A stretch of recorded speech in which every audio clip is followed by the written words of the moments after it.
Hey, it's Sam here, and this is the Epomaker TH80 Pro V2. It's a 75% tri-mode keyboard that is VIA compatible and comes with a small screen.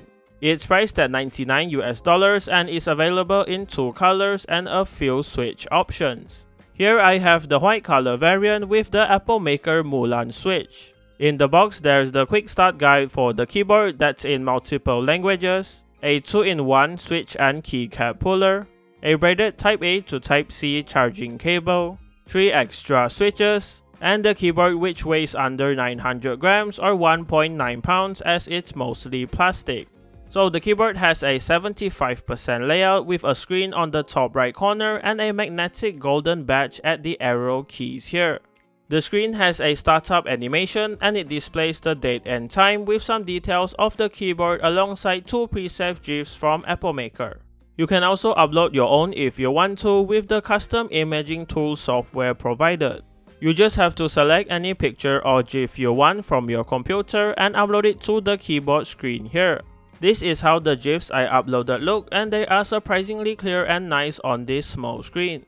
Besides that, the keyboard also supports VIA, so you can remap all of the layers and keys on the keyboard, create macros and import existing ones here, and save or load different layouts to the keyboard. Surprisingly, there were no options to configure the RGB lighting effects, so you just have to use the built-in function keys like the function and backslash key to cycle in between the pre-programmed effects on the board.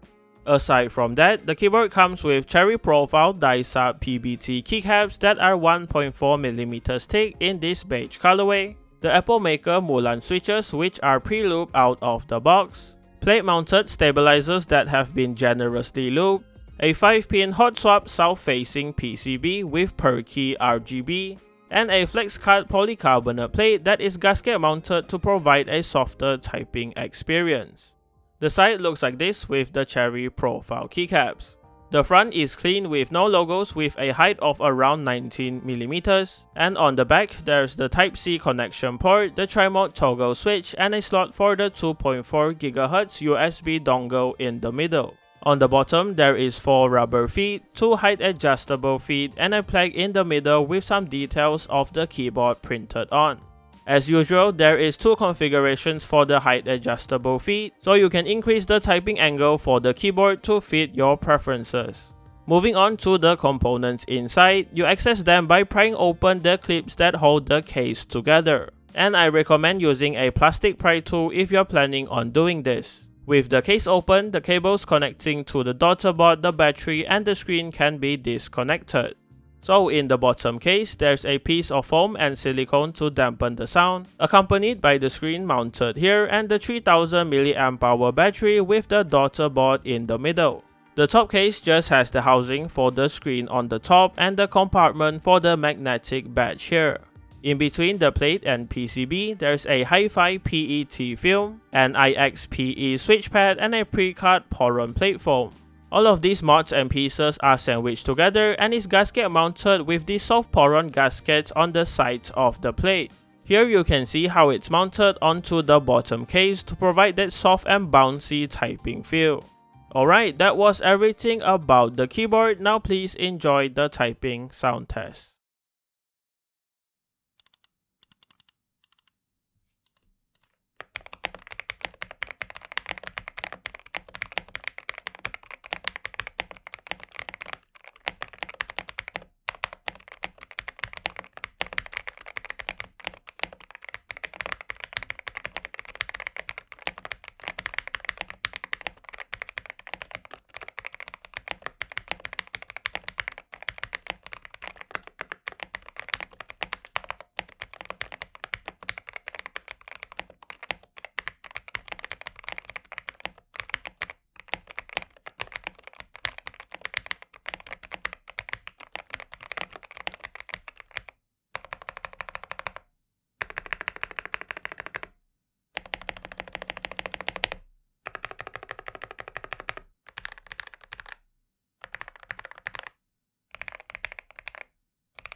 Okay, here are my final thoughts on the Epomaker TH80 Pro V2. Overall, it's a good keyboard that comes packed full with features and mods. I like the addition of the screen and magnetic badge as it adds some character to the keyboard as well. The only downside I would say is the price, because for $100 there are way better options currently in the market. But if you still like the keyboard and don't mind the price, it will be linked in the description below for you. And that does it for this video. Thanks to Epomaker for the keyboard, and thank you for watching. Leave a like on the video if you liked it, dislike it if you didn't, and remember to subscribe if you haven't. See you in the next one.